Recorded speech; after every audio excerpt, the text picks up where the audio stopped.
At first glance, Koreatown, Los Angeles can look like an endless stretch of concrete and traffic. But after spending a day here, I realized something. In this neighborhood, the places to see aren't always on the sidewalk. They are hidden behind vending machines, on the top floors of parking garages, and sizzling on a grill. Today we're exploring the second Seoul, a place born from a vision, tested by history, and powered by some of the best nightlife in the city.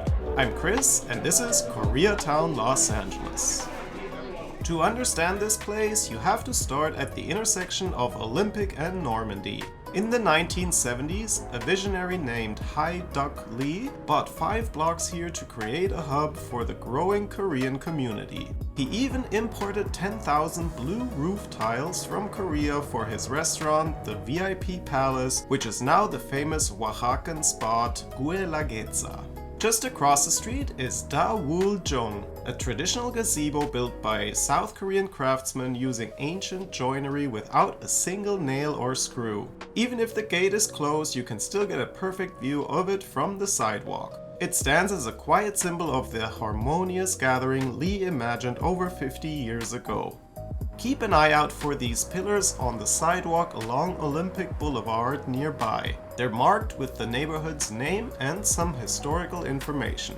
In addition, look down at the sidewalk. You'll find commemorative plaques for the 1932 and 1984 LA Olympics, and even one for the 1988 Seoul Olympics. A great reminder of the deep connection between these two cities. As you walk up Western Avenue, look out in the distance. On a clear day, you can see the Hollywood sign framed perfectly by the city's density. Next, I headed into Koreatown Plaza, which is a great place to get a feel for the local community. It's a mix of different shops and some high-tech surprises, like this robot security guard I saw patrolling the halls. Make sure to check out the International Food Court downstairs. It's not your typical mall food. It's packed with Korean and Asian-inspired eateries you won't find at your average shopping center. I also grabbed a latte at O.Beem right by the entrance. They have all kinds of flavored lattes and matchas. It was the perfect fuel for the walk ahead.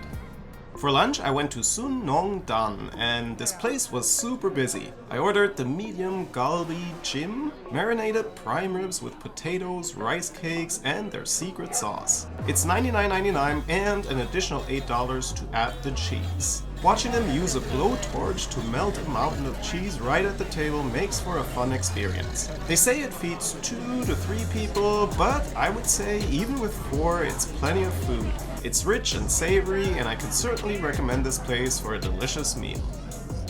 Just a few blocks further is an architectural masterpiece, the Wiltern. This Art Deco icon was built in 1931 and was almost demolished in the 80s before the city stepped in to save it. The building is famous for its unique Pellicier green color, a custom shade of turquoise terracotta named after the family that originally owned the land. It's one of the most unique buildings in LA. Check the concert schedule before your visit. If there's a band playing you enjoy, you should absolutely go. The inside is spectacular, and I've seen several concerts here. It's easily one of my favorite venues in the city. The Wilshire Western Metro Station is located right across the street, making it a great entry point, and the whole neighborhood is actually very walkable once you arrive. To understand Koreatown today, you have to look back at 1992. Following the brutal beating of Rodney King by LAPD officers and the subsequent acquittal of those officers, the city erupted in civil unrest. This green space at Wilshire and Serrano became the focal point for the Korean community during what they call Sa-i-gu, which literally translates to 429, the date the unrest began on April 29th.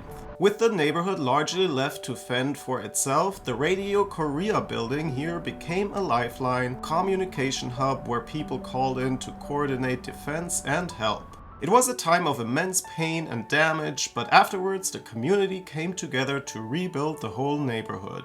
If you want to get more of a bird's eye view of the area and surroundings, head over to the top of the California Market parking garage nearby. It offers a great view of the Hollywood sign and the city that rose back up. When the sun goes down, the neighborhood transforms. I started the evening at the Line Hotel to see Openaire, a cool greenhouse restaurant that feels a bit like an urban jungle. For dinner, I headed to Chapman Plaza. This 1929 Spanish Revival fortress is home to several great Korean barbecue restaurants. While Quarters is the Michelin favorite spot next door, I went to Origin Korean BBQ. The restaurant draws its inspiration from the Seoul of 1960s Seoul in South Korea, a decade where meat became a symbol of family and progress as the country industrialized. At Origin, that communal spirit lives on.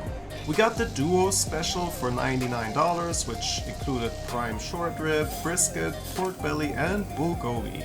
It also comes with corn cheese, a brisket soybean hot pot, and several smaller side dishes. While the menu states this meal serves 2 people, it was enough food for the 3 of us. Everything was high quality and reasonably priced. I also tried their Sunset Soju cocktail, which was tasty as well. I highly recommend this place for a delicious Korean barbecue experience. Before calling it a night, we stopped by the Normandie Hotel. Built in 1926, it was a major part of the neighborhood's high society golden age. We grabbed a drink at the Normandie Club. It's a cool, dimly lit lounge, the perfect spot for a post-dinner drink if you want a chill atmosphere. But if you want to party the night away, you have to go to Break Room 86 at the Line Hotel. To get in, you actually walk through the hotel's loading dock and past the kitchens until you find a hidden vending machine. Once that machine opens, you're in a massive 80s themed club. The energy here is amazing, it gets packed and definitely offers a great atmosphere. It's a must visit if you want to dance the night away. Koreatown isn't a neighborhood you just see, it's certainly one you experience, and the food here is on a whole different level. Koreatown is just one of several ethnic neighborhoods I've explored in LA, alongside El Pueblo, Chinatown, and Little Tokyo. If you want to see the rest of the series, check out the playlist on my channel. Thanks for coming along, and I'll see you on the next tour.